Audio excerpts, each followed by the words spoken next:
Hi guys! Welcome back to my channel. So for today's vlog, samahan niyo ako guys kasi meron na naman ako i-share sa inyong isang mini-series na napanood ko sa Netflix. Last week ko lang ito napanood guys, kaya lang hindi ko siya na-film kaagad kasi super na-busy ako. So itong series na to guys, mini-series, pinalabas to ngayong 2025. And then, it's an Australian mini-series na based sa isang novel. Tapos ang mga actress dito, may nahalong isang South Korean actress. So itong mini-series na to is entitled The Survivors. Bali, maganda yung story nito guys kasi meron siyang twist. Hindi mo i-imagine na bakit nga ba The Survivors yung naging title. So syempre may mga naka-survive, diba? Kasi isa silang, ang pinaka-location kasi ng shooting na or ng series na to is sa parang nasa island sila, nakatira sila sa isang island or something na community na sila lang from the very start. Tapos at the same time, meron silang mga grupo, meron silang mga team sa football. Kumbaga maayos naman yung community na to or nitong isla na to na ano sila parang what do you call that? Maunlad, 'di ba? So ayan, marunong silang lumangoy, may mga cave silang pinupuntahan. So, The Survivor kasi may nangyari 15 years ago na mayroong dalawang lalaki na nalunod. Tapos yung dalawang lalaki na nalunod na to, isinisisi nila sa isang tao lang. Yung pagkalunod nito, yung pagkamatay nitong dalawang to. Pero at the same time, meron pa palang isang babae na namatay din sa series na to na hindi nila masyadong binibigyan ng pansin.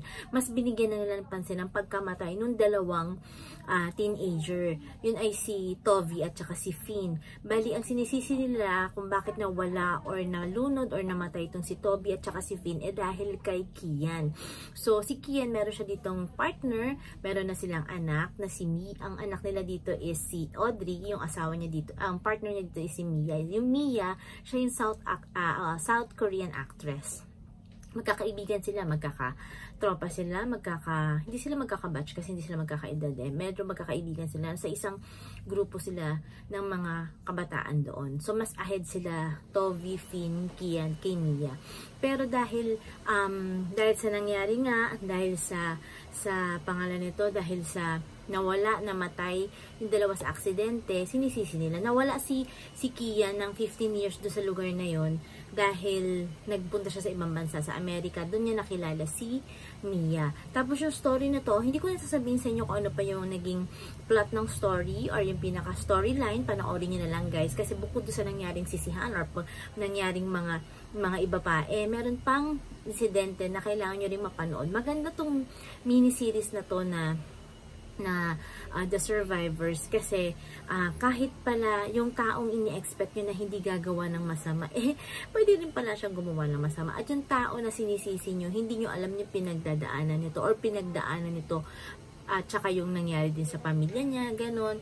Tapos at the same time, nakita ko rin yung strong personality ng mga Australian talaga na ano talaga sila. Kumbaga, kaya nilang panindigan, kaya nilang kung ano yung nasa, nila, kung ano yung kanilang, what do you call that, yung pangangat, yung pinaninindigan nila, yung kanilang parang gusto nila sa buhay, 'di ba? Kumbaga, si Kian kasi dito, pinanindigan niya na wala siyang kasalanan, na siya rin naman, at saka kung bakit siya umalis sa lugar na yun. Kasi yung mother niya, parang sinisisi din siya dito, tapos kaya siya umalis ng lugar nila dahil alam ng tatay niya na pwedeng masira yung buhay niya. So, bumalik naman siya dito, pero naging okay naman sila doon. Tapos at the same time, meron pang isang pangyayari dito sa mini-series na to na dapat yung ma-discover, na naging dahilan kung bakit nabuksan ulit yung kaso ng pagkawala ng isang batang babae. Kasi meron dito yung isang parang turista rin siya dito na nalaman niya yung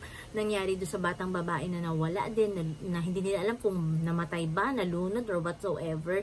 Nung na-discover niya yun, nung nalaman niya, siya naman din, may nangyari din. So, kailangan nilang basta naging super maraming crimes na nangyari dito sa series na to. Pero at the end, mapapanood nyo, maaayos din naman lahat at saka mabibigyan ng hustisya yung pagkawala ng mga taong na ano ang buhay dito, namatay yon. So maganda yung series at saka ako sa inyo guys, panoorin nyo, maganda siya, and then at the same time nasa Netflix pa rin siya hanggang ngayon. So may magandang ending din siya talaga, promise. So ayan guys, panoorin nyo ang The Survivor sa Netflix, palabas pa rin siya hanggang ngayon. So don't forget to subscribe, like, and share my video guys. Bye bye.